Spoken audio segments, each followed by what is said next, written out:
quelques années, la pratique du covoiturage longue distance est bien connue et les Français ont l'habitude de le pratiquer avec Blablacar. Sur les déplacements plus courts, sur des déplacements domicile-travail, domicile-études, etc., c'est beaucoup moins développé.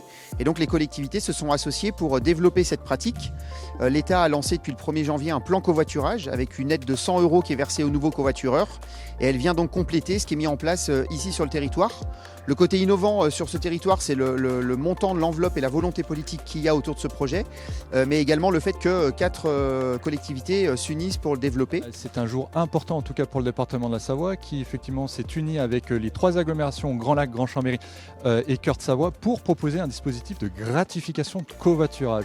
C'est le dispositif, on va dire, le plus important de la région Auvergne-Rhône-Alpes puisque nous mettons 230 000 € par an sur 4 ans sur la table, c'est quasiment 1 € par citoyen. Et concrètement, vous êtes conducteur, vous êtes rémunéré 10 centimes par kilomètre et par passager sur un trajet, on va dire, entre les 3 agglomérations.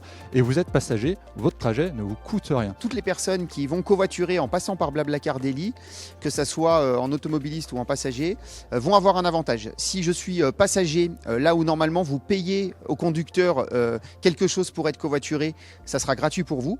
Et si vous êtes automobiliste et que vous prenez quelqu'un avec vous, eh bien là, vous serez rémunéré, vous aurez une gratification pour avoir pris quelqu'un et cette gratification sera mise en place par les collectivités. C'est assez rare quand des collectivités travaillent ensemble, s'associent, et là c'est le cas. Pourquoi ? Simplement parce que les usagers, salariés des entreprises, les particuliers n'ont pas de frontières administratives. Pour eux, ils prennent leurs moyens de déplacement et vont d'un point à un autre. Et là, c'est vraiment un très grand territoire qui va du nord de Grand Lac, la Chautagne, Meaux, la commune la plus éloignée, jusqu'à Frétrives, dans l'agglo de Cœur de Savoie, en traversant les agglomérations d'Aix-les-Bains et de Chambéry. L'idée étant de soulager nos axes qui, vous le savez, sont saturés le long du lac, par exemple, le matin, enfin aux heures de pointe et le soir. Pareil pour la verrue de Chambéry, en incitant les gens à se déplacer autrement. C'était effectivement quelque chose qui nous remontait assez régulièrement, au même titre que les autres formes de mobilité, quelques bus, le vélo, la marche à pied et toute la sensibilisation que nous pouvons y mettre. Et en fait, on s'est rendu compte, parce que ce dispositif, on va dire, est récent, ça fait que depuis fin 2019 qu'il est possible de le mettre en place, c'est que les autres collectivités, il y en a très peu en France, donc on est une collectivité pionnière en tout cas à l'échelle nationale, ça fonctionne.